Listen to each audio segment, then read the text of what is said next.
There was a Swiss psychologist named Marie-Louise von Franz, a close confidant and collaborator of Carl Jung for nearly 3 decades. Beginning in 1933, their partnership blossomed into one of the most influential intellectual relationships of the 20th century. While Jung became widely known for his work on archetypes, the collective unconscious, and individuation, von Franz carved out a domain of her own: fairy tales. To von Franz, fairy tales weren't mere bedtime stories or charming remnants of childhood. Much like ancient myths, she believed they were vessels of ageless truth, reflections of the psyche's eternal struggles. Jung himself was so taken by the depth within fairy tales that he once remarked to her, "When you study fairy tales, you can study the anatomy of man." In that single line, he revealed his conviction that within these tales lie the structural blueprints of the human soul. After years of decoding tales from every continent and from nearly every epoch in human history, von Franz discovered something unsettling. For every message, moral, or path a tale suggested, there was another story that contradicted it completely. She called this unsettling discovery the rule of contradiction. She explained, "I can tell you stories which say that if you meet evil, you must fight it, but there are just as many which say you must flee. Some say you should endure in silence, others declare defend yourself or be a fool. Some tales advise lying as a strategy, while others insist you must never lie, not even to the devil himself. There is always a yes and no." For a time, this paradox troubled von Franz deeply. Like many seekers, she hoped for universal principles, one-size-fits-all guidance that could withstand the test of time. But instead, she found duality, conflict, multiplicity. And yet, in that tension, something extraordinary dawned on her. The very existence of contradiction in fairy tales mirrored life itself. Humanity does not live by absolutes, rules. We are not machines running algorithms. We are moral agents navigating chaos. And it is precisely in the act of choosing between two valid but opposing responses that our individuality emerges. She wrote, "If our ethical instincts are completely contradictory, only then can we build the conscious free moral structure above them. Only then can I say, though human nature would allow both paths, I choose this third way, my own." In essence, without contradiction, there is no individuality, no uniqueness, no authenticity. And yet, in all the contradictory voices of fairy tales, von Franz found one message that was never challenged, not even once. One universal rule, one exception to the chaos. You must never harm the helpful animal. That's it. Not the dragon, not the villain, not the king, the queen, or the orphan. The helpful animal must never be betrayed, ignored, or mistreated, not in a single tale. So what does this animal mean? According to von Franz, the helpful animal represents your inner voice, your intuition, your conscience, your primal sense of right and wrong. That subtle whisper that tugs at your sleeve when everyone else is screaming something different. Obedience to one's most basic inner being, one's instinctual inner being, is the one thing which is more essential than anything else. In all nations, in all fairy tale material, I have never found a different statement. This helpful creature is not just instinct, it is sacred. It is your inner compass, your conscience. Carl Jung agreed. He reflected on the etymology of the word conscience and explained that it stems from a unique form of knowing, a consciousness of the emotional and moral values attached to the motives behind our actions. Conscience is that part of us which judges the moral worth of our motives. It may manifest as shame, guilt, conviction, or a subtle sense of unease. When faced with difficult choices, our conscience may erupt as a gut feeling, a wave of emotion, or a deep sense of right and wrong. Inner knowing that can't be rationalized. In some cultures, this conscience is even believed to be the voice of the divine. As long as our conscience aligns with our culture, our family, and societal expectations, obedience to it is easy. But what happens when it doesn't? This is where the rule of contradiction resurfaces. Society tells you one thing, your family expects another, and your inner voice suggests something different altogether.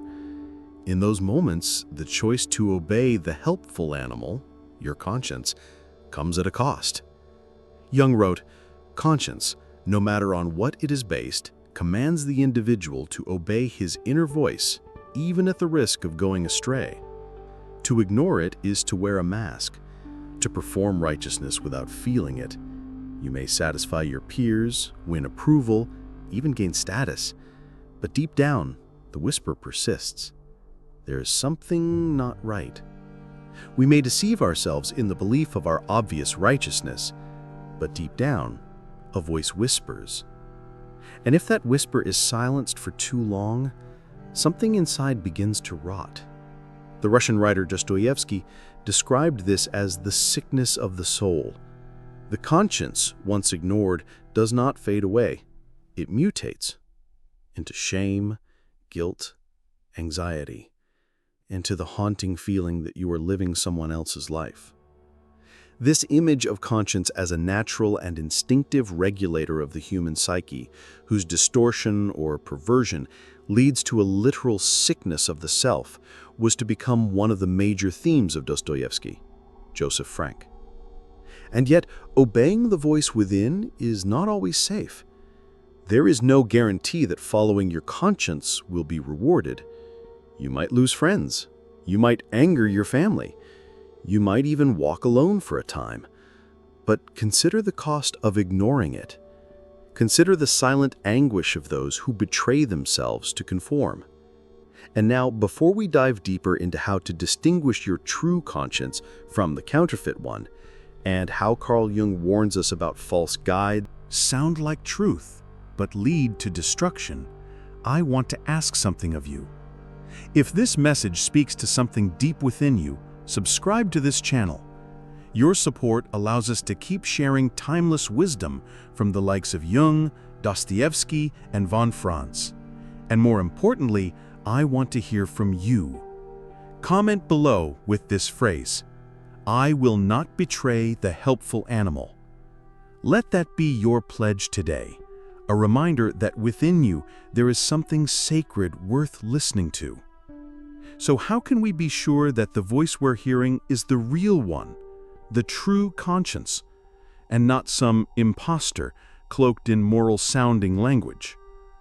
This was a critical concern for Carl Jung, because just as the helpful animal can guide us to healing and purpose, so too can false guides masquerade as our inner voice and lead us down dark and deceptive paths.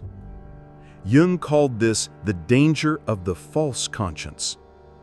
There is a conscience that exaggerates, distorts, and turns good into evil and evil into good. It operates with the same emotional intensity as the true conscience, making it almost indistinguishable. This is where many people fall into confusion. They obey a voice within, but it drives them towards self-destruction, not wholeness. It pushes them to hate themselves in the name of morality, to silence their desires, to shrink into conformity, or burn with misguided zeal. In religious language, the false conscience has long been called by many names: the devil, the tempter, the deceiver, the false prophet. But Jung saw it as a psychological structure, a shadow dressed in virtue. Close beside the right conscience stands the wrong conscience. Both can appear with equal strength and yet lead to completely different outcomes. So what can we do? Jung gives a simple but profound answer. Slow down. If you're being rushed, pressured, or compulsively driven to act, it may not be your true inner voice. That kind of speed belongs to the false conscience. Jung often quoted the saying, "All haste is from the devil." Of the devil. Marie-Louise von Franz echoed this in her writing. Jung has observed that if one stews long enough in the agonies of such a conflict, then somehow an inner line, an inner development becomes clear. The solution isn't always clarity, it's patience. Time allows the dust to settle. Time allows the soul to listen. We must stew in the ambiguity long enough for our own moral compass to calibrate. It's not about having perfect answers, it's about having a grounded sense that the step you're about to take, however risky or lonely, is yours to take. But even with time and reflection, the truth is this: we can never be 100% sure. The voice of our true conscience rarely comes with a certificate of authenticity. At some point, we must leap, not blindly, but with faith. Faith that the path opening before us, however uncertain, is the one our soul must walk. Jung wrote, "In practice, it is very difficult to indicate the exact point at which the right conscience stops and the false one begins. But if the voice of conscience is the voice of God, this voice must possess an incomparably higher authority than traditional morality. And that is where most people falter. Not at the first whisper of conscience, but at the weight of what it asks. Because when the true conscience speaks, it often tells you to leave the herd. It tells you to let go of what everyone else is clinging to forgive when the world says to hold a grudge, to walk away when pride wants you to fight, to speak when silence would make you popular, to choose yourself when everyone else wants you to play a role. And this can be terrifying, because you might lose the approval you crave. You might upset the people you love. You might stand alone in your truth, but the cost of ignoring your conscience is always greater. That quiet sickness, the feeling of living out of sync with yourself, never goes away. It follows you, it drains you, it eats away at your peace. The South African author Laurens de Post, inspired by Jung's work, described it like this: "Every human being has his own inborn contract with life. This contract is not with society or even with family. It is between him and life itself. To violate it, to betray that voice within, is to never know peace again." And isn't that the truth? We are taught to betray ourselves from an early age, to be good, to be quiet, to follow rules we never agreed to. But the moment we do, something vital within us dims. This is why fairy tales endure. They are not instructions, they are not commandments, they are mirrors.